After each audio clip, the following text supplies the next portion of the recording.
And welcome everyone to In the Cage with Bards, hosted proudly on IntheCage.ca, bringing you the best in MMA talk. I am your warm and convivial host, Carlin Bardsley. Thank you for joining us tonight. It is the most fun you can have without being punched in the face.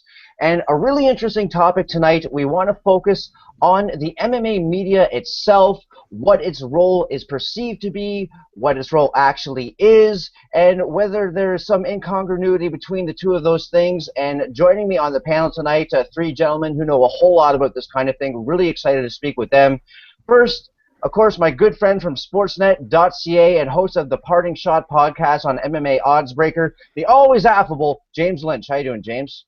I'm doing fantastic, Carlin. Always love being here and talking MMA, and glad to talk about the media because I think it's a very important topic in the world of mixed martial arts.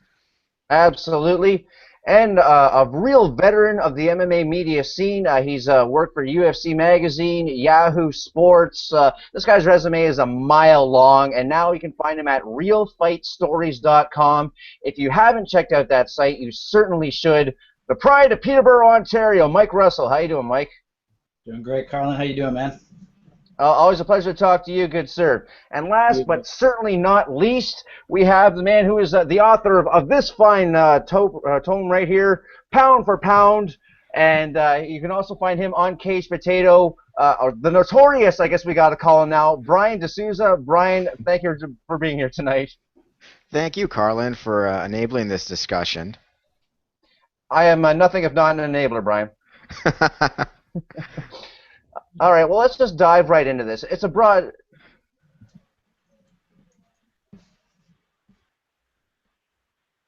All right, so I have a bit of a technical flaw here. What is that happening right there? The beauty of doing a live show. Yeah, this is fine on my live end. at its finest. I'm not sure why we're getting a replay on that, but anyway. I love the sound of my own voice, so I'm okay with this. Oh, yeah, you got to close the browser. That's I think there's another thing that pops up. You just got to close it. You should be fine. Oh, excellent. All right. See, this is why I usually do this tech stuff, James. All right, so we've got the bumps out of the road, hopefully right away off the hop here. And so now that we've got that happening, I want to ask a rather broad question. What is the role of media in MMA, and what should it be? James Lynch, we'll go to the hop with you.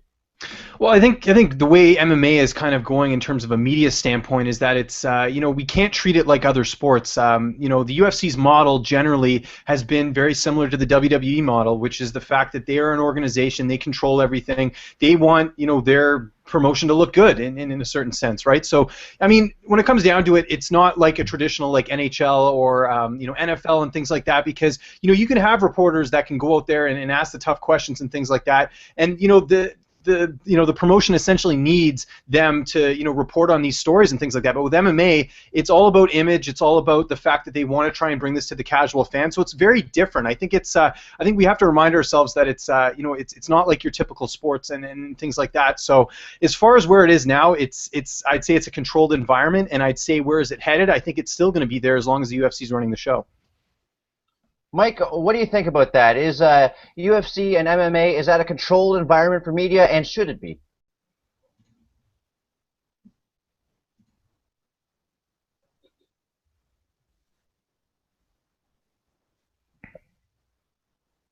Mike, we're having a little trouble hearing you here. Is that only me? James, can you hear him? Yeah, I can't hear him either.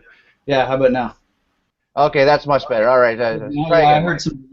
Yeah, sorry. I think to an extent, I think the UFC control the media as far as credentials go. I think we've seen with sites like Cage Potato and different sites that some of us have actually written for, that you're paid for basically your good behavior and how you report on the UFC by getting credentials, which is as we saw with Brian's incident the other day, the Fifth Amendment doesn't really go as far as it should when it comes to being able to ask the questions that you want to ask and say what you want to say. But you know what? It's their party, so I guess the way that it's controlled is they can take their ball and go home anytime they want. And Brian, what do you think about this? Because obviously your name's kind of out there right now. What is the role of media versus what it should be, and is it too controlled? Really good question. There's a sport called IndyCar, which is, competitor to NASCAR. Doesn't get a lot of press. But the problem with the MMA is it's a similar situation where there's not a lot of coverage of the sport, at least initially in the early days. So they want what the UFC wants is to legitimize the coverage of the sport. So they probably pumped in some advertising revenue and other incentives to get journalists to come cover it. I covered that in Shill 'em All. So that's a really tough thing. But then on the purely journalistic standpoint, there's got to be a church and state separation. So real journalists are not gonna be able to confront, really important issues. So those are two clashing. On one hand, the promotion aims to get some marketing, but like if there's an issue like a death in the cage or steroids or financial contracts, that has to be covered. But we don't have the resources or the ability to do like a really good job over there. And some people think that that will compromise the marketing angle. The existence of the sport will be compromised by critical coverage, but I'm not one of them. Mike, you've actually worked for UFC Magazine, so you've got kind of an eagle-eye view of the inner workings of the whole thing. How much influence does the UFC have in how they are perceived and how they are covered? Depends on how you're looking at that. Is that you're saying from a PR angle, or as far as like from an editorial angle, is the writing that they do? Editorial. Editorial. You know what? Tom Gerbasi does a very, I think, fair and honest job of actually writing and making sure that the coverage is spread out. A lot of these other sites, they're basically basing their coverage on the same algorithms that like Reebok is using to be able to pick who the needle movers are. So, I've actually worked at different websites where you're told to actually look for who is getting the most Google hits before you write a story. So, it's kind of a tricky situation because who's creating those needle movers? Is it the readers that are actually calling for that, or is it because we're basing it on what we're writing? It's kind of like I don't know exactly where you kind of draw the line as to what you want to write about and what you should be writing about. It's a very kind of gray area. But UFC, I think, as far as editorialize on their sites, they do bio pieces which are, pretty balanced, pretty. It depends on what you're basing on what balanced is. I think they do a fair job of making sure that they spread out their coverage. So, James, if these sites, and like Mike said, there's a lot of them that are doing this, if they're basing their coverage off who's a needle mover and basing it in a very quantifiable sense, does that almost, I guess, present a self-perpetuating wind tunnel, if you catch my meaning there? Yeah, I do. I do understand what you're saying. I think that it's always tough whenever you have an organization that also has an editorial side. So you're gonna, no matter what, there's always going to be some sort of agenda attached to it. I wouldn't say it's super controlled. I agree with Mike and what he said about Thomas Gerbasi. I think that a lot of the writing on there is very, it's biographical. It's a lot of things that kind of get to know the fighter. Like you're not going to see an article on there saying the UFC has struck gold with this Reebok deal or things like that. And I think if they did put something like that on there, you're going to have people, questioning things along those lines. I think where people kind of feel that the coverage is disingenuous is when, you're having a fight night card, like for example the one we have this weekend, where someone's writing an article saying 5 great reasons to watch this card, and really it's not a great card. And I think if you're going to, serve your audience and try and be truthful, you can't spin it in a way that's going to, be disingenuous to those who are reading it and try and basically feed us bullshit.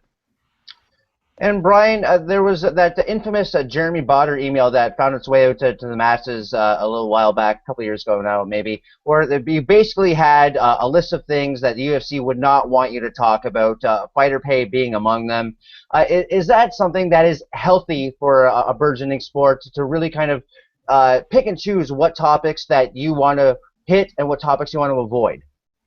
Okay, gonna go back to IndyCar here.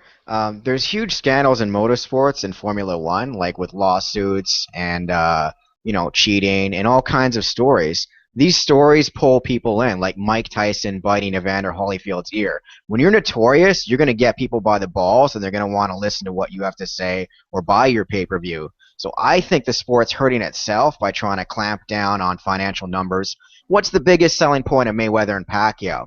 It's the huge purse amounts that these guys are going to make. They're going to shatter records. They're going to take the industry by storm. What was the last big UFC that everyone tuned into? UFC 100, Brock Lesnar. Brock Lesnar was smashing records. His pay was a big subject in ESPN, that it was $5 million and such. people want these stories. So I think the UFC is artificially holding itself back, and the scandals are helpful too, like with Tito Ortiz going back and forth with Dana White. So I think it's only hurting them, their policy right now. No, that's a good point. James, why do you think the UFC is so concerned with controlling the message that way? Because, let's face it, the NFL has had a very scandal-plagued year. You talk about the Ray Rice thing and all the other domestic issues that they've had, even as something as simple as Deflategate, but also the concussion lawsuits and things of that nature. It doesn't appear that people are turning away from the NFL in droves. The NFL has a longer history, though. I mean, we have to look at it that way. And the other thing we have to look at, too, is that no matter what, there's going to be people who do not like people punching each other in the face. It's going to be a taboo sport to them. I think the reason that I mean, I do see it from the UFC side to a certain degree in the sense that, you know, you have this sport that a lot of people are already turned off to. They think it's garbage. I mean, I had someone at my regular job today, you know, walk by. There was a UFC highlight, and they're like, oh, that's so barbaric. And it's like, you watch football. I mean, these two guys are running at each other as fast as they can, trying to hurt each other. How is that any different than a guy trying to punch someone? So, you know, I think there's going to be those types of people. So I think that is where the control comes in as far as, you know, wanting to make sure that the image is upheld to try and be something good. And, you know, we've seen that that's also failed. I mean, look at the whole situation with John Jones and how that all got leaked out and how, you know, to a certain degree, the UFC handled that. So I think, you know, that's why they have to kind of sink their talons in and make sure that, you know, the stuff that's getting reported, for the most part, is positive. Mike, is the UFC right to be this concerned with managing their message? I don't know if they know exactly what their messages are. You know, my biggest problem I think right now is that we're trying to be an Olympic sport, and I don't think we're ever going to be an Olympic sport. I think with the broken bones, with the blood, with people, you know, being choked out, I don't think it's ready for primetime TV. So I think, you know, we're using drug testing from the Olympics. We're using all these certain pick and choose of different sports and different federations, but we're not actually, you know, we don't have our own federation. And you know, I've dealt a lot with the ABC with this Edmonton case, and what I'm finding is that there's really no repercussions for people not following the rules, other than they can be voted out of the ABC. But they can still go on without ABC backing. So it's like a volunteer organization. So, you know, there's a lot of issues I think at hand, but I think the biggest problem is we're trying to be a sport that we're not. All right, now that's an interesting point. Like, does the fact that MMA is such a new sport have anything to do with it? Because James kind of touched on it too. At least for me, I knew that when I first started watching sport and covering sport, half the battles seemed to be explaining the sport to people. That it's, you know, not human cockfighting, that it's not, you know, a reenactment of the Van Damme movie Bloodsport, which I know James loves. That, you know, it is an actual real sport, and these are real athletes doing that. Did we get so far ingrained in having to explain the sport that some, you know, a lot of us never got out of that mode, and some of us went right off the edge into full-fledged cheerleading? Brian, what do you think? Yeah, I think that, you know, there's a lot of people who wanted to defend it. The sport was banned in a lot of places. Right now, there's the debate to legalize it, the sport in New York, and we're so inclined to support it and to paper over the flaws. So there is a sport.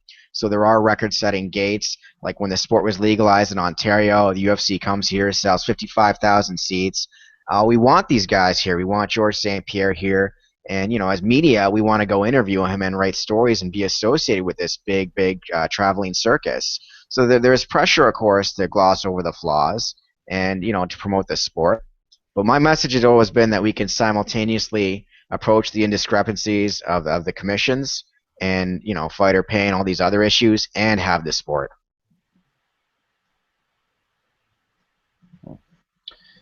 James, isn't part of the appeal of MMA kind of is that, like, it's a little bit of an outlaw sport? Should we as media, or, you know, even as fans, be pushing that hard to promote a sanitized version of it?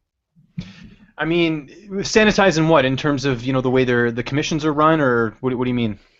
The overall image of the sport. I mean, as I had talked about, you know, the fact that we have to keep droning on in 2015, nonetheless, about how it's not human cockfighting, it's not a blood sport. You know, these are Olympic quality athletes. Yada yada yada. Yeah, I think you know, it's it's one of those things. It's all in how kind of the media wants to perceive it. I think at this point, you know, people have to get this idea out of their head that we're going to be like boxing and it's going to be a suit and tie event, you know, where you go to these events and people are sitting down and, you know, they're sipping on a glass of wine or something like that. Like, that's never going to happen. You know, we have, you know, the two sides of MMA. You know, you have the people who train and the people who really genuinely love the sport, and the people who, you know, when you see a fight go to the ground, you're cheering because you can respect the, you know, the abilities that these guys are putting there. And then you have the douchebags, the guys who, you know, wear the shirts and want to start a fight and go there just for blood and guts, and they don't, you know, they would boo at a fighter if, you know, if they don't like what he's doing, and, you know, or they don't like a decision or something like that. So I think because you have those two things, I think that, you know, trying to convince people otherwise that you know, it's one or the other, I think is just it's not right. You know, I think you're going to always have those two sides, and I think it's a difficult thing to try and pick one or the other to say, hey, this is a, you know, a great sport and you know, very classy and things like that, because you're always going to have that other side that ruins it for the rest of them. Now that's an interesting point. I mean, Mike, do you think that MMA media and maybe to a larger extent MMA promoters almost have a love-hate relationship? Yeah, it makes you wonder. Trying to promote this as an Olympic quality sport and everything like that. But, you know, as was mentioned, we also have the people wearing inordinate amount of T-shirts with skulls and glitter on them, and I'm not a skull and glitter guy. It's just not my thing. So, what's your take on that, Mike? Well, if you look back at where MMA became popular, I know when I was a fan, it was kind of like a little secret that we all kind of shared, like a secret handshake that we all watched UFC, we all watched Pride events. I don't know if you remember, there was a video store here in town called Ted's Place, and they used to keep the UFC tapes between the wrestling tapes and the adult section. So you were embarrassed no matter what as an adult going over there and looking through that section, because we were kind of over the wrestling. You know, going into the adult section, you didn't want to be the guy caught in that section. So I think there's always been this kind of strange, like you said, fringe relationship between MMA being a sport and being an actual spectacle. So I think, you know, when Spike TV, you know, helped out by bringing on The Ultimate Fighter, the type of clientele that Spike TV, I think, was tailoring their business to was kind of that demographic, you know, the people that wore those shirts, the people that like to watch prank shows, the people that, you know, people that may not have seen the sport otherwise. So I think, you know, we kind of have it both ways, where they wanted to be popular and maybe they didn't want those fans. It's like your favorite indie band when they get popular, you know. You're kind of the guy that knew about them and you know, promoted them and were a huge fan and knew every detail about them. Then everybody else kind of catches on and everybody says that they're their favorite band. So, you know, it's one of those catches of being more popular. So we could have remained this undercover thing where we're trading tapes online, or they had to take that next step. So it's one of those things, I think. But yeah, it's hard, because how do you turn down money? You know, you're not going to say we don't want this type of fan involved, but in the same sense, you see time and time again these videos of fights that are happening at MMA events and UFC events.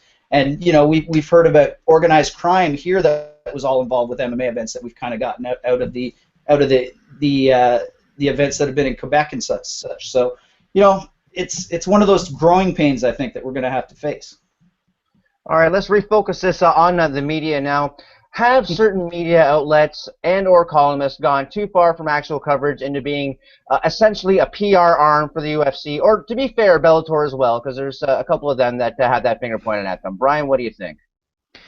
I'm going to say yes and no. I've been pretty critical of a couple outlets or people because I wanted to see more coverage of performance enhancers, steroids, the financial side. My gut feeling is that there are some really great journalists. I'm not going to name them, but they know who they are. Well, let's say Kevin Ioli's done some great stuff on steroids, or Zach Arnold. There's some really good, motivated guys, or a guy like Jonathan Snowden, always talked about fighter pay, even if you read his book, Total MMA. So he really influenced me. But they don't have the oxygen. They don't have the latitude to write the stories they want to write, and we all depend on each other. Ariel Helwani gets a quote from Conor McGregor saying he's going to get paid $7 million, and then I build off of that and have some follow-up question, and someone else builds off of that. We don't have the latitude or the oxygen to write the stories that need to be written in certain areas. So that's the main thing. So we're controlled, but that might change, you know. All right, to piggybacking off that, James, to use Brian's own term, have certain publications and or columnists gone too far into shill 'em all territory? I mean, yeah, you're gonna have that in terms of is this an article or is this is this promotion? Are you a journalist or are you a promoter essentially? Chael Sonnen talked about this on his podcast. I'm gonna say a couple months ago, where he talked about a lot of journalists aren't really journalists. They're people who get information and they report it. Like when you think of a journalist, you think of someone who's going out there and getting the facts. Someone like Brent Brookhouse comes to mind, who does a lot of investigation work. He, to me, is a true journalist. He's going out there and finding stuff. But if the UFC tells you that this fight's happening and you're announcing it, does that really make you a journalist? I mean, it's tough to say. So I think if you're a journalist and you work for a certain outlet and that outlet has a certain agenda, what your bread and butter is as far as what you're going to cover. You just look at the fact that we have this Bellator 136 card happening on Friday. In my opinion, it's the best card this weekend.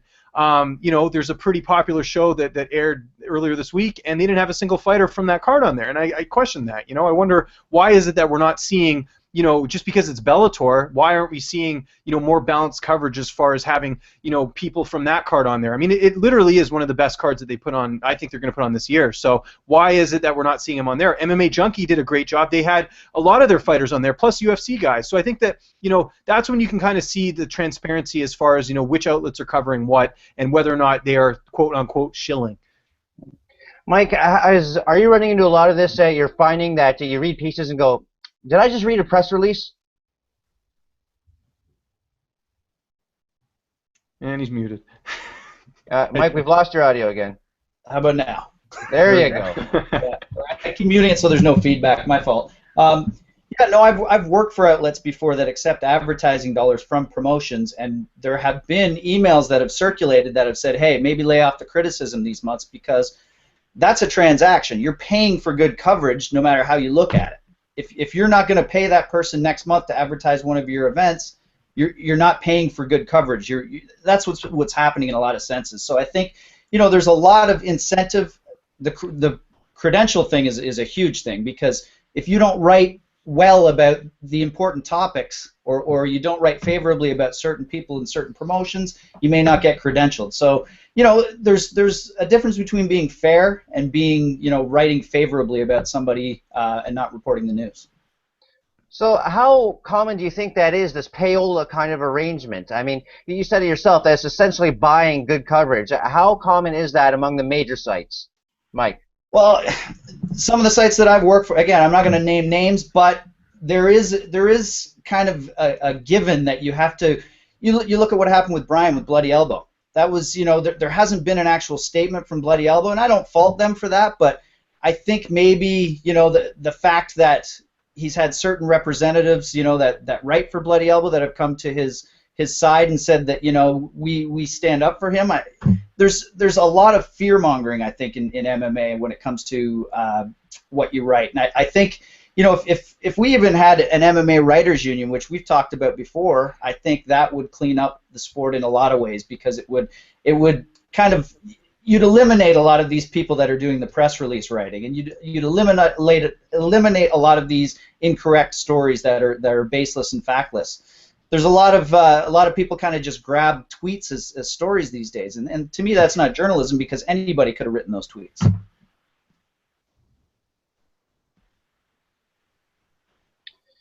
No, again, we're going to touch on the incident a little bit later on, but what I want to ask you is this: is this a unique phenomenon for MMA? This kind of a payola arrangement. Obviously, there's been scandals before in other forms of sports entertainment, but I follow hockey, and I know a couple of you guys do too. When you see a columnist on a certain team beat, you can kind of go, that guy's a homer, but I don't see the complaints on a large scale that, the hockey media is in the tank for the NHL. They'll never write a bad story about the NHL. So what makes the MMA situation unique in this time and context? Are you asking me, Carlin? Yeah, sorry, Brian. Yeah. Okay. Well, what's unique here is that MMA journalism is on such a low infantile level compared to other coverage of sports. What I mean by that, I'm not trying to be insulting here. If you go to a boxing forum and you throw out a question about the Ali Act or Al Heyman, people know that he's in violation of the Ali Act because he's acting as a manager and promoter in a quasi fashion. they know the average common casual boxing fan knows these things. They know that Bob Arum takes most of the cut from Manny Pacquiao's fights, or a lot of it, and they know Mayweather makes most of the money on his own. These fans are super educated. When you come to mixed martial arts, it's a lower ratio, and we've all heard the term Ultimate Fighter noobs, or casual fans, and we all mean it disparagingly because like the information isn't there. And if we keep doing these PR press release stories, or documentaries get hushed up, or they get done badly with no fight footage, like George St. Pierre's one, or John Fitch documentary, or there's too much control, the reins are held too tightly, we will never get this discussion going. There will never be educated fans, you know. We'll never see that kind of discourse.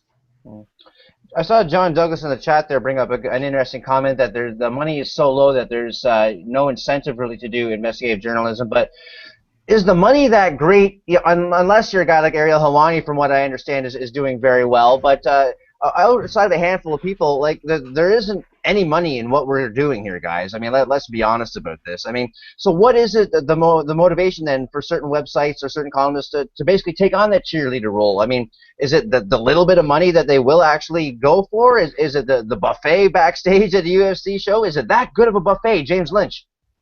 I mean, if you're someone who gets to travel to all the events and you get flown everywhere, I mean, yeah, that sounds like a pretty good gig. You know, I think for some people that's what they want to do and stuff. I mean, the thing that I would hope a lot of people realize is that most of the people covering the sport are doing this part-time. They have other jobs. MMA does not pay the bills, you know, including my own, including your own. You know, it's the way it is.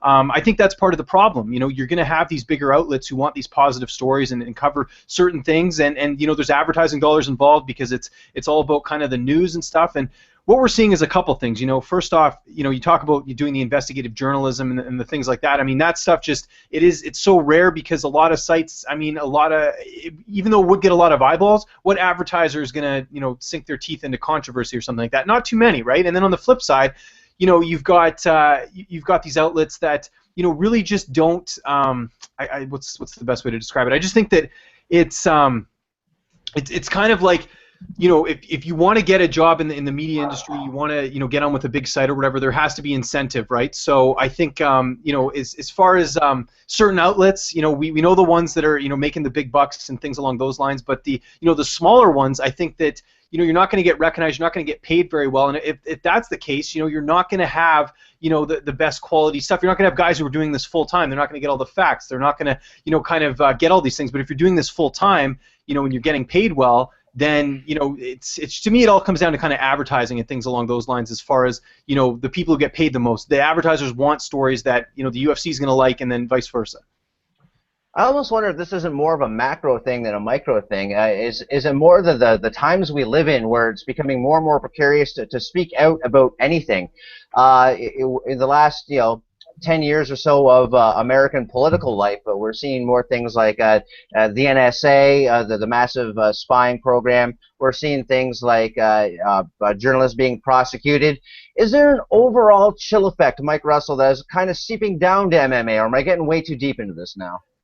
Yeah, you know what, man? We've talked about it before. My Edmonton story, no other outlets reported on. Few people shared it through tweets, and I think the reason being is that, the same as I was told by another outlet that I was writing for that I recently left, it doesn't resonate with our readers. So I'm told, you know, those needle stories that everybody wants to see of Ronda Rousey, you know, Ronda Rousey's great for the sport, but everybody's posting the same stories about her being in, you know, WWE appearance and everything else. To me, I'd rather read something unique and something that somebody else isn't reporting on. You know, I don't like people telling me what I need to read. I like finding stories that interest me, and that's always kind of been, you know, you talk about how there's not a lot of money in MMA.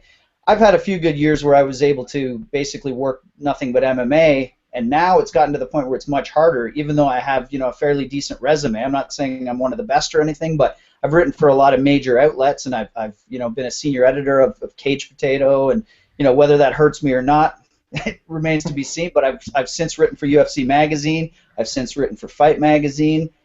I don't think it's really hurt me. And I think, you know, the fact that I've put my resume out to every one of these major MMA websites, and it's, you know, there's a few breadcrumbs out there, I think, that are to be had. But I think it has to be the right kind of stories. You know, everybody wanted to know, what GSP's biggest news was. Everybody wanted to know all these big, major stories, but when it comes down to the real news stories that are about governance and about illegalities, like that Edmonton story, nobody really cares. People will read it, but nobody wants to pick it up. Brian, is that a byproduct? We kind of touched on the wind tunnel earlier. Do you find that the stories that are getting out there are really samey? Because I can pick out, for me personally, MMA X site, whatever you want, I could tell that there's going to be, like James said, 5 reasons you should watch this show. There's going to be a half-ass fight breakdown, and there's going to be, a bio piece of varying quality. Have we reached a point where the echo chamber is too much and everything's just gotten too samey? Yeah, definitely. There's always going to be a good piece out there, though, like Chuck Mindenhall's piece on Jason Thacker. I really like that. There's always. It's not like we've completely flatlined. It's just like we're kind of on a lower level than where we could or should be. And unfortunately, with that's another contributing factor. So there's less advertising dollars, less sponsorship.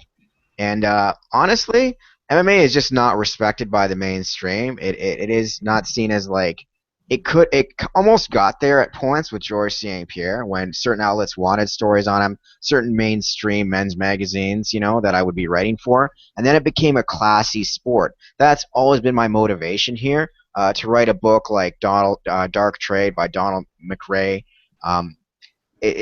Boxing is a classy sport, and you'll see it covered in Esquire or ESPN the magazine, and seen it covered professionally with elegance.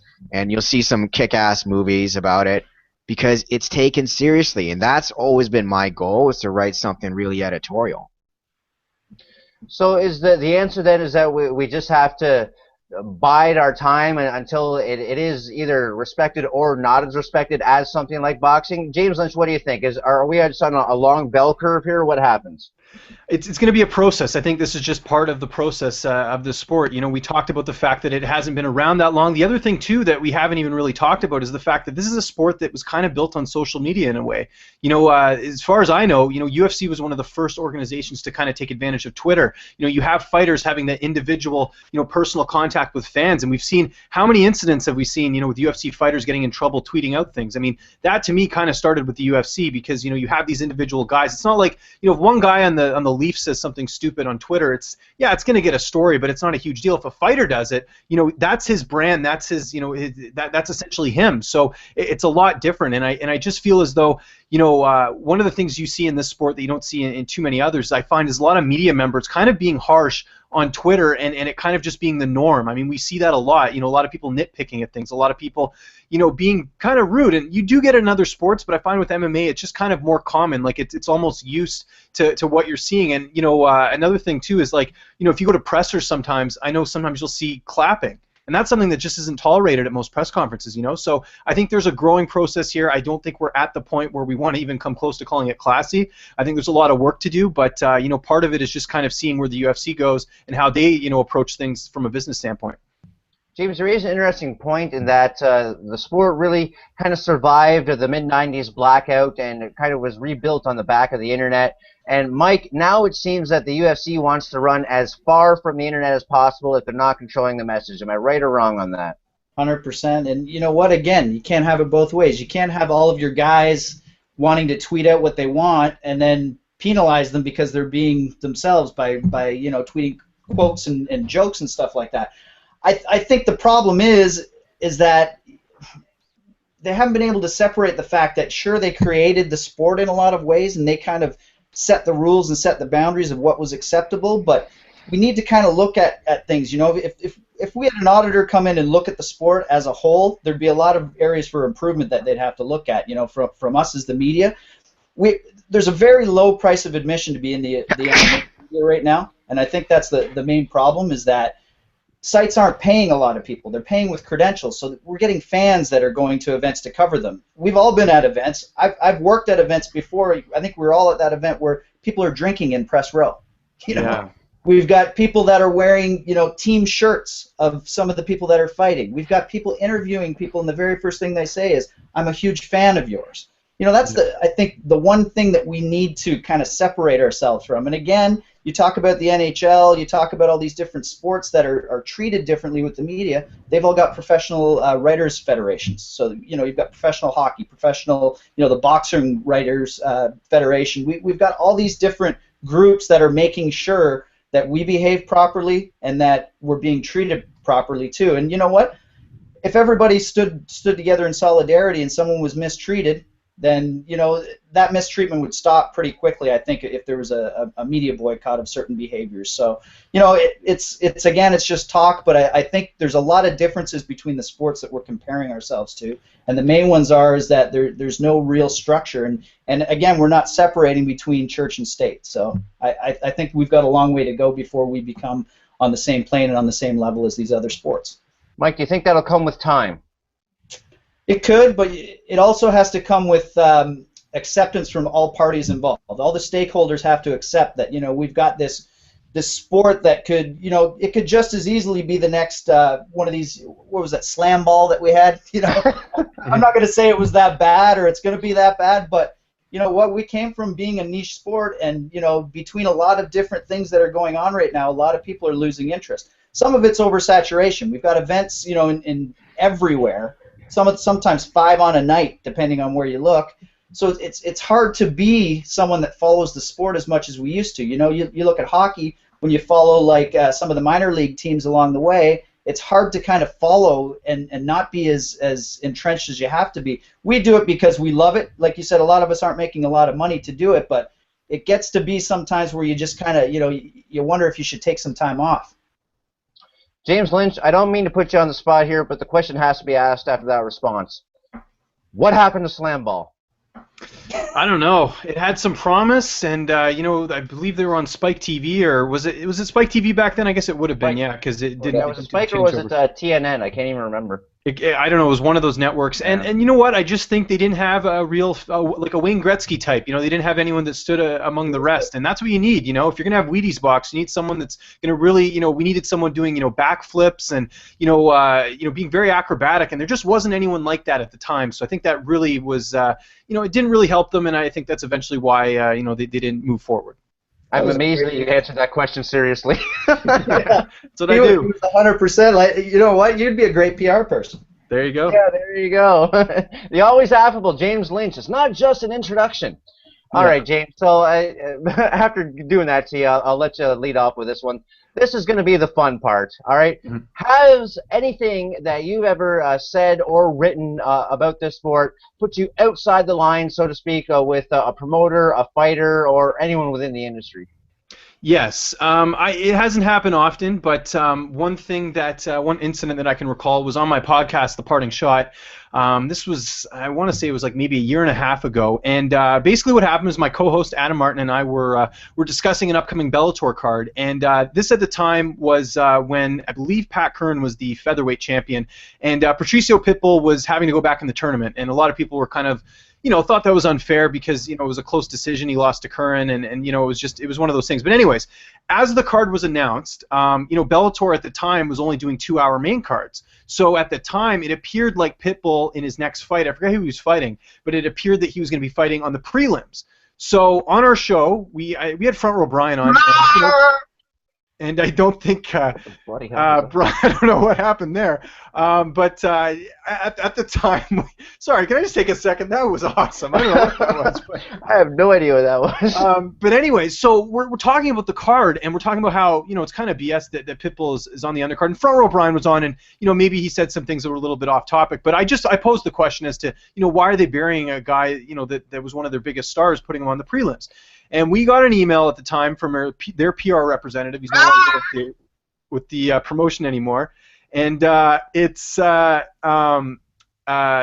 what ended up happening is they ended up they got in contact with Adam and I, and they basically said that they're like, oh, you have misinformation. He's not on the undercard. He's on the main card. But the thing is, like at the time when we said that, there was no information that indicated that there was going to be a 3-hour main card. So it was only natural to figure, like, it looks like they're burying him on the undercard. And that's all we said. We just said, why are they putting him on there? We got this big lengthy email being like, if you ever have any questions about things, you can contact. It was almost in a threatening manner. And I felt a little off put by that. And that was kind of my first moment where I said, wait a second here, we're just giving an opinion. It's not like we're slamming the promotion. We just asked why are they putting a guy on the undercard, and that was it. But that was kind of my first moment where it was like, wait, what's going on here? So yeah, you don't have to go too deep in the details if you don't want to, but you felt you were being strong-armed. How did you react to that situation? I mean, we emailed back and I said, I'd be more than happy to discuss this further. Like, we apologize if you felt like it was out of line. We felt like what we were saying wasn't. If you took it the wrong way, it's understandable. I mean, I think we went above and beyond as far as a response, and we never got anything back. And I just found that really odd because, here we are trying to do a podcast where, promoting your show to a certain degree in the sense that we're talking about it, and you have a negative response towards it. So I just felt it was a little off-putting, and to me it kind of made me question, some of their motives as far as, you should be working with us instead of, trying to be against us. Brian, well, one of the things that your name gets most attached to is the famous Shill 'em All series on Cage Potato. We've mentioned a couple of times now. What kind of reaction, what kind of feedback came your way after that? Because you were critical of a lot of people in that. Honestly, there was just a ton of positive feedback. I did meet up with Ariel Helwani at the Fight Network party. This is the first time I met you, and he gave me a look from across the room like he knew who I was, and eventually we started talking, and I could see he really didn't like what I'd written about him in the series. But he couldn't come out directly and say it. He couldn't correctly talk about what I'd written, which is understandable. Another guy who probably didn't like the series was Kevin Iole, who was mentioned when he brought up, Vitor only fighting in Brazil, and he's saying he didn't like it. And Dana White came on Twitter and dropped some F-bombs. And I cut that part of that conversation and wrote about it. I don't think Iole liked how it played out politically for him, because it brought heat onto him and put him in direct opposition with Mr. Dana White. So there's definitely those kinds of reactions. MMA Junkie probably didn't love what I wrote. It all depends. Like, even I can see differently now that maybe a couple things could have been phrased differently or handled differently. Jonathan Snowden didn't like the first one when I claimed UFC reporters wanted to work for the UFC in PR. But I meant that, public relations, like writing for a UFC magazine and such, or just getting a job as a broadcaster and stuff, or just work for the UFC. I didn't mean necessarily public relations, but a lot of reporters are writing for UFC.com and stuff like that. I would call that PR, And Mike, what about you? What is the biggest thing that you've done that has rubbed people the wrong way? I know there's a couple. There's a few. Yeah. Probably the one that surprised me the most, I'd say, was the Gus Johnson story. Mostly because when I wrote that originally, it was meant like as a fan letter, basically. And even though I was writing as a journalist to Scott Coker, I was relaying messages that I'd read on message boards and, talking to other journalists, talking to friends who were fans, and I was concerned about Gus Johnson's comments that he'd said, sometimes these things happen in MMA. I thought that was very kind of poorly worded, and it was kind of an ill-timed comment. And I also wondered about, he'd miscalled a lot of the holds and jiu-jitsu moves. So I questioned it, and obviously most of us know the story. Is I got like a late night Tuesday night phone call from Gus Johnson, blasting me. And it was a decidedly different version of Gus Johnson than we've seen on TV.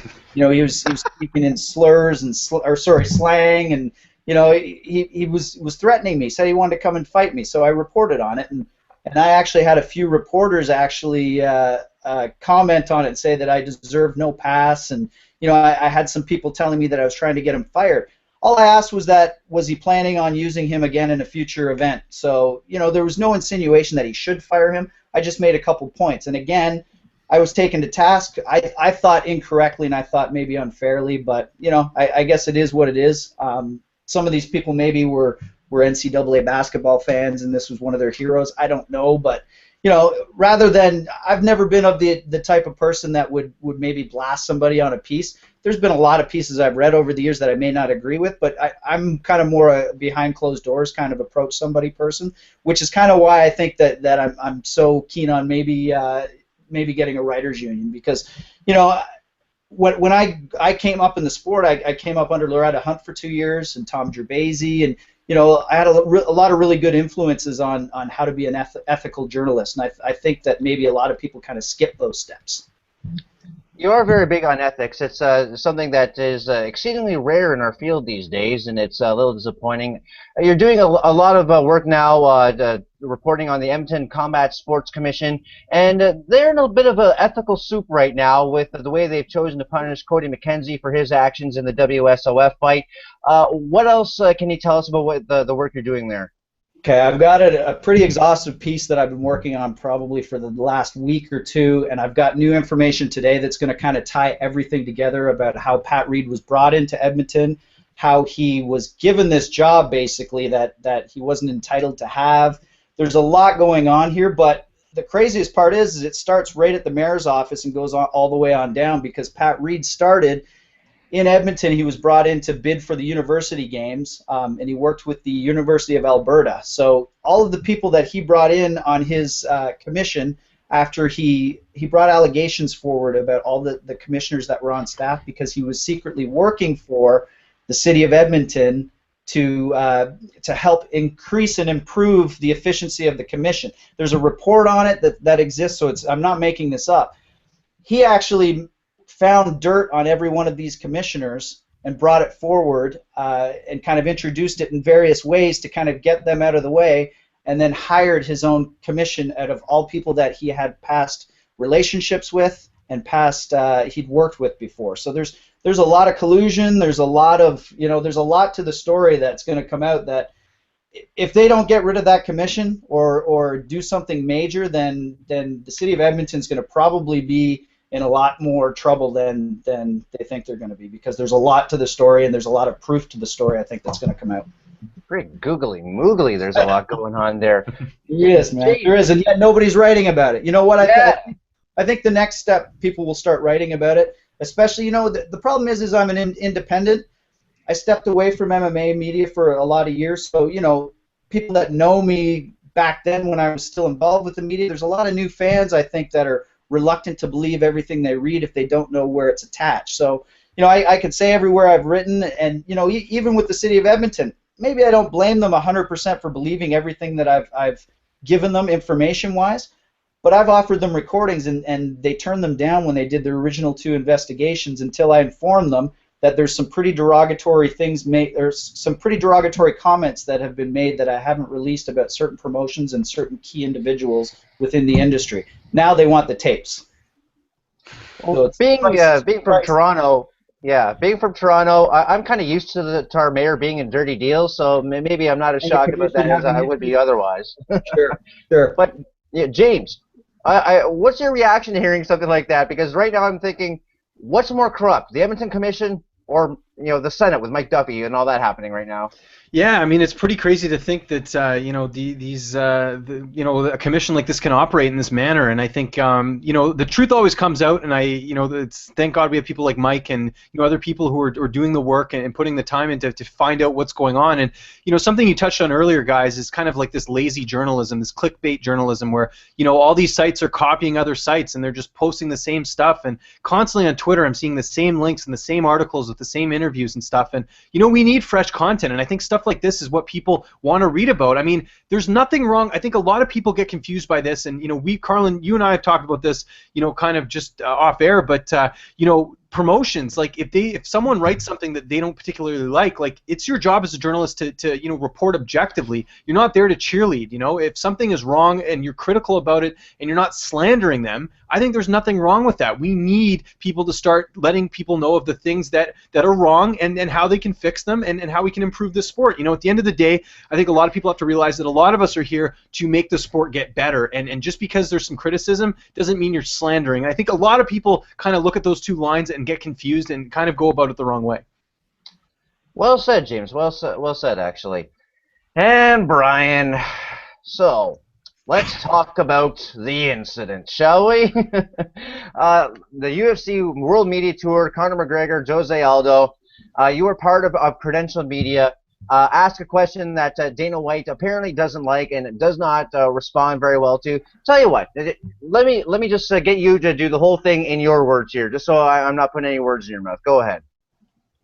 All right. Well, we had the press conference. The first question to Connor was he copying a photo of Muhammad Ali posing in front of these wads full of cash? And then I asked about Jose Aldo's complaints about fighter pay. Had his contract changed due to the lawsuit? Like had it been renegotiated or it made a deal like to increase his pay for him not to join? And then asking if he would consider joining the lawsuit. And this drew the reaction from Dana White, where he called me a dick, and I stood up and told him he was being disrespectful. Hmm. And James, do you think Brian was wrong to ask the question he did? You were there. Yes. I was actually sitting. Sorry. Go ahead. I was just saying I was actually sitting right behind Brian at the presser, and I should preface this by saying Brian and I are friends, and we've covered events before. We were at the Bellator event last year and things like that. My thing is Brian's question was not out of line. I think that. Was it the best timing? Probably not, because it was the second question, like no questions about the presser. It's tough because, we have this press tour, and these guys have talked about everything. They've talked about, is the trash talk getting to you, Jose? Is Connor, this and that?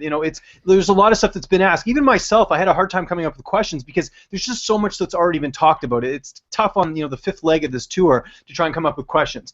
Brian's question was fair. I don't think there was any doubt about that, and I think that, it's the type of stuff that, people want to know about. Dana's response was not very professional. The thing I think that Brian kind of, I disagree with him a bit here, is I think the way he reacted when Dana got mad at him. You stood up and, you felt insulted, and anyone would be if Dana talked to them that way. But I feel like when you did that, that's kind of where you cross the line a little bit as far as the professionalism side. And I just feel like, if you're there, you're credentialed. To say that it's a controlled environment, to a certain degree it is. You have to act respectful in these things. Did Dana act respectful towards you? Absolutely not. But you giving that reaction, I think, is what caused a lot of the issues. And I think there's been some, some of the stuff I've seen that the people have said. People saying that the reason that you got in trouble was because of the question. I think it was the response more than anything, and I think that's something that's getting lost in a lot of this discussion. But again, I think the question was fair. And I think that you have a right to ask that, but I just think that the reaction after was what really caused a lot of the controversy. Can I just respond, James, quickly? Yeah, I agree with you. Mm-hmm. The thing is, I didn't let Dana have the last word, like so many people have. When he roughed up Kevin Iole and dropped the F-bomb, that just went away. Kevin never turned around and said, "You know what? You were completely wrong." So you're right. The reaction was probably what they're upset about. I didn't really give Dana White the last word. I understand that, and the thing is that I look from the UFC's perspective, and it sucks. Trust me, I get it from your point of view. Is that to you it kind of means nothing to them. If that was John Morgan who stood up and said that, the UFC at the end of the day, they're probably still going to hire John Morgan. I mean, he's a guy that goes to all the events, he covers everything. But to someone like yourself, who by the way, you are a journalist, despite what some of the people out there have been saying, you are a journalist. You've written for ESPN and Sportsnet magazine. It's the fact that the UFC could see you as expendable because they don't need your coverage. They have all the other outlets there. So that's all. I think it's the intent was good, but I think that you're fighting a battle that's just too big. Mike, can you envision any other sport where the leader of that sport calls a reporter who asks a question a dick, tells him to sit down and shut up, and a lot of the criticism comes back on the reporter for asking the question?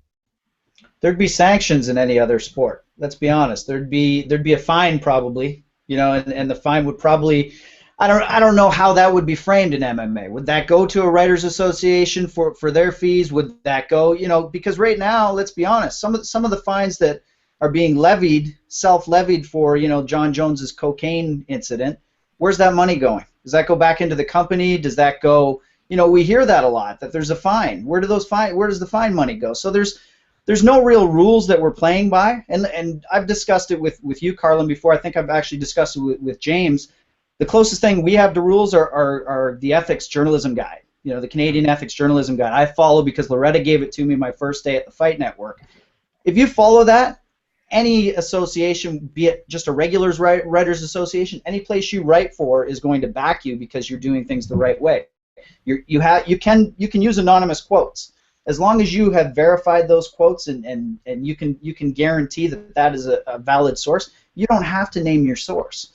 There's different things. So the UFC doesn't have rules, Bellator doesn't have rules. Everybody's making their own rules, so there's nothing to say what can and can't be said or can't be done. So as far as you saying that, John Morgan may have been treated differently, I don't know that he would have been, because we've seen it before where Dana has had problems with other reporters. UFC has had problems with other reporters. They've been banned. I was banned with Cage Potato, and I'd never done anything wrong. I was banned with the Fight Network originally, and I'd never done anything wrong because of my association. The day after I left Cage Potato, I got a call from UFC Magazine saying that they'd been waiting for me to leave there before I could write for them. So, I don't blame all these people for doing their jobs, but as we've seen before with Danny, if you poke the bear, you're probably going to lose out. You look on Twitter when he has Twitter beefs with people. He's one of the only people that is that, the accessibility of UFC fighters, brass, everybody. They've kind of made that environment where there's arguments with people online, and there's interactions that are inappropriate. But again, we can't have it both ways, because we're treating it one way and then behaving badly in others. One of the things that jumped out at me was when Dana tweeted out that Brian had snuck into the event. And gentlemen, we've all covered UFC events. They are nigh impossible to sneak into. So, Brian, what is your reaction? What was your reaction to that when you saw that Dana not only was obviously unimpressed with what you brought to the table that day, but now we're saying you're basically a con job that was sneaking in? Well, that's just crazy talk, because they make you sign a waiver, a release form when you come in. I gave him my name. There's like an army of security people there, like an army of tough guys who you wouldn't want to mess with. What Dana means is he probably wanted like his PR people to bar me at the door, or I don't know. I think like it's just misinformation or miscommunication that went to Dana. I told the PR UFC rep I would file a magazine article for a Chill magazine. And I also told her I was going to file for Bloody Elbow, because she emailed me like the night before the event, and I wanted to put something up on Saturday. So I think there might be, from Dana's interpretation, we can twist and construe facts. From his perspective, which is important to understand, he probably thinks that I was just there to fuck with him and to cause a disturbance. But from my perspective, I felt I had to stand up and do what I've been preaching and criticize the media for doing, and why I constantly tell people, all these media people should be asking this. I was trying to do what I felt others should do. I see. And Ariel Helwani had a very verbose reaction to that on the MMA Hour. I know that you've had a chance to view that. I was a little surprised at Ariel, not that he had an issue with what you did, because Ariel is a little bit in a different place than any one of us on this call are, but it seemed like a really weird and almost personal response. I mean, was that, again, do you attribute that to something from the Shill 'em All series, or is there some underlying thing there? I was very surprised at the reaction. Helwani blocked me on Twitter in December when I released Shill 'em All Part 5, which was about how Chael Sonnen trashed him and called him a parrot, and then Front Row Brian said the UFC said Helwani was a useful idiot, and this is probably very hurtful stuff. We're all friends here, but even when you criticize somebody, you got to be careful and think about their feelings. So he's maybe hypersensitive, especially to my criticism. If you go Google on Twitter timeline, Ariel Helwani and the word shill, you'll see it came up years before Shill 'em All, that people were already throwing this at him when he was at Versus. They were criticizing him. So he's had to endure listening to this for a long time. And now he's got a face to associate with the criticism. And one of his own media buddies has come up to him and said this stuff and not back down. So, I mean, he's got hurt feelings and he's got sour grapes, and I have to respect that as a human being, that however I wrote what I wrote was never going to get a good reaction out of him. And one of the other things that you brought up was the complete wrong time and place for you to ask that question, and you said, come on, a bunch of times for emphasis. I don't know, Ariel. I've talked to the guy twice, but James, you kind of alluded to this as well, so I want to get your take on this. Wrong time and place. When you're at a media event and you have fighters in front of you, you're supposed to ask questions. What other time and place is there for that? It's about timing, Carlin. This is where you and I kind of disagree on this. I think that the fighters are there to talk about the press tour. I mean, yes, they've answered every question, like I mentioned, that you could possibly imagine. But at the end of the day, that's what they're there for. So if Brian's coming out of the gate and asking the question about pay, it almost seems like he's trying to get a reaction out of there. Yes, his job as a journalist is to ask questions that are prevalent that people want to know. I think people wanted to know the answer that Jose had to give. I think the timing was what people might have thought. It was kind of like he was trying to get a rise out of someone. I know that wasn't Brian's intent, but I think that's where you have to kind of be careful, as far as when you're saying things and things along those lines. And I think that timing-wise, if Brian would have asked that later in the press conference, I don't think it would have had as much of an effect as it did with the second question. But I will mention this as well too. There was no one there answering questions for the most part for media. Mike Bond from MMA Junkie, Brian, myself, a few other people, but there was a lot of media there, but not a lot of people asking questions. It was kind of weird, actually. And Ariel Helwani did actually call it a fan event and not a press event. So I don't know. Maybe there's some line there that I'm not aware of. I think that if you're inviting credentialed media and making them jump through the hoops and sign the waivers, as we've actually seen, that does make it a media event. Mike, am I out to lunch on that?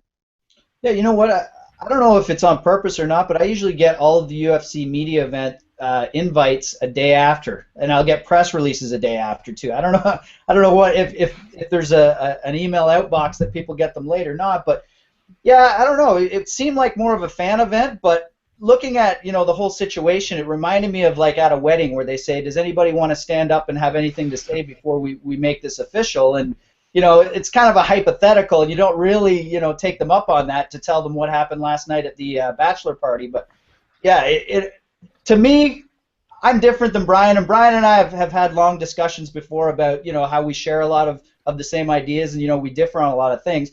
I probably wouldn't have asked that question there and then, because to me it's more of a maybe someone would answer a little bit more freely if you had them alone, because let's be honest, Jose is standing beside his boss and he's asked if he's going to join that lawsuit. It probably isn't going to elicit the response that you think it's going to behind closed doors. So I'm not saying that Brian didn't have every right to ask that question. I'm not saying the reaction was right. Personally, I would have probably waited till a different situation either to arise. But with Dana, it's hard now because he stopped doing the scrum, so you can't ask a lot of these questions then and there. I've actually asked some questions, and we've had some good discussions at some of these fan events that the Underground set up, because he's a little bit more free and open to discuss a lot of things. He doesn't necessarily agree with everything, and there's been some things that I've questioned his response to, but in that situation I wasn't there as a reporter, so I didn't report on it. But everything comes in context, so you can form an opinion, and you can form other ideas of how people are by how they act behind closed doors. Can I just jump in here just for 1 second? Something that Brian kind of touched on a little bit. I just want to kind of let people know as far as clarification and how kind of the media works and things like that, because I don't think it's common knowledge. But Brian mentioned that he went under Chill Magazine, and I know you had talked to the UFC and said that you were going to do something for Bloody Elbow. And when you announced, when you were answering the question, you said that you were doing it for Bloody Elbow. Now, one thing I should mention to those listening, usually how it works is if you go under a credentialed outlet, if you're accredited, I should say, you have to only write for that outlet. We've seen, there's a reporter who I'm not going to mention, actually went to a UFC event in Calgary and went under a different, credential, and then ended up using it for another outlet, and he got in big trouble for that and actually was never allowed to, work for that outlet again. So we've seen this happen before. I'm going to UFC 186 at the end of this month. I'd love to get some content for my podcast, my personal podcast, The Parting Shot, but I can. I'm there for Sportsnet, so I have to go there and cover it on my own. So I think that's another issue that I think is, kind of made the situation look worse. Brian, again, I know you're not a guy who's trying to be dishonest or anything, but I think that was something that I think is just, you're kind of walking on kind of a thin line there. And the other issue with that, too, is there was another journalist there from Bloody Elbow, and he actually got blamed for everything initially as far as asking the question. So he was upset about that, and I can see his side of it. But again, Brian, like I said, I thought the question was fine. I just think there was a few things that, some people might have not felt was the right, place or time to do it. But again, I think it takes some balls to do it, and you did it. Brian, would you do anything differently now that it's all done with and kind of the storm has, well, for the most part, passed? I thought, until I saw the Helwani reaction anyway. Yeah, I'm gonna stop covering MMA. I really, I did like a few articles last year, basically because they had to be written. The thing with Chris Lieben talking about how he had no money after his career and how he was ruined by the sport. I had to say something. or John Fitch, at the end of his rope, now in the World Series of Fighting after so many wins. I know a lot of fighters personally, or people who are like in the industry, and once in a while a story has to be written, but like it's less and less worth my time and effort. And the thing I'm going to do differently that I always said I would do is to not put Dana White or the UFC at the center. Josh Barnett at the Strikeforce had their heavyweight tournament. The one thing he was adamant about when he came up on the stage was that, we're great fighters no matter, where we fight. I'm a great fighter. And I think there's got to be more respect for reporters, but you can't get it from within. James had it perfect. I'm too small to actually have any effect at this point. Maybe in a couple years, things will be changed. I'll have a necessary platform, whether that's another book or something like that, or a column in the New York Times. That's the thing. Like, what would I do different? I would change myself, because everybody knows why this is so normalized, why Dana White is right, and why even I know he's right. We all know how he is, right? So he's not going to change. It's me who has to change. That's what I would do different. Very interesting. And guys, I hate to cut it off there, but we have run long. I know other you have other commitments, but I want to thank you so much for this discussion. I think it's been a very worthwhile and somewhat of a necessary discussion, to be quite honest with you. So I thank you for giving me your time tonight to take part in that. James Lynch, the affable James Lynch. Let people know where they can find you in the social media universe. And hey, we're talking about shills. Shill away anything coming down the pike, brother. I will shill away. Well, your audience can follow me on Twitter at Lynch on Sports. Always up for talking MMA, sports, you name it, whatever you feel like talking about. I'm always on there, talking whatever I can. And as far as what I got going on, we got a big show for the Parting Shot podcast this Sunday. It's our 100th episode. We're actually going to have probably about 5 guests. Carlin is actually part of that too, so be on the lookout for that. Very excited about that. And I'm going to have a couple interviews coming out in the next couple days for MMAoddsbreaker.com. I just spoke with Sean Albrecht, a featherweight fighter out of British Columbia, who will be trying out for the Ultimate Fighter on April 27th. And I just literally spoke to, right before I did this show, Chase Gormley, the new Titan Fighting Championships heavyweight champion.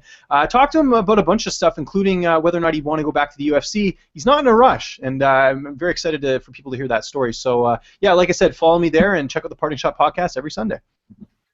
Mike, where can we find the ongoing trials and tribulations of the Edmonton Commission and anything else you got going on? Yeah, and actually, you know what? It's starting to seem like that's why the whole site exists. I actually created that site when I was at Yahoo for all the sites, all the stories that they didn't want. So when this story started erupting, I created realfightstories.com. It's kind of, it looks like it's just an ode to the Edmonton Combative Sport Commission. But yeah, there'll be some updates this week. I'm going to be on, I think, TSN Radio in Edmonton this week to discuss some of the newer things that are going on. But yeah, I'll tell you, man, House of Cards has nothing on this story. I'm a big House of Cards fan, so I'm looking forward to reading more of it. Brian, I hope you're not stepping away from the sport. I would like to see you continue doing what you do, but at the end of the day, that lies with you, my friend. So tell us where we can find you on social media and anything else that you have going on, MMA related or otherwise. I'm at Brian_J_D'Souza if you want to find me on Twitter. And what I'm doing now is like a little bit of filmmaking. I made a short documentary on one of my jiu-jitsu instructors. So hopefully I get to show people that eventually. Interesting story. And, I'm working on the Great Canadian Novel. All right, I hope that it's like the Great American Novel, but it's got a lot more A in it, right? Yeah. There you go. All right, thank you again, gentlemen, for joining me this evening. And thanks, everyone who tuned in and everyone watching this on the archive as well, which you can find at IntheCage.ca. And until we meet again, everyone, the bell has sounded.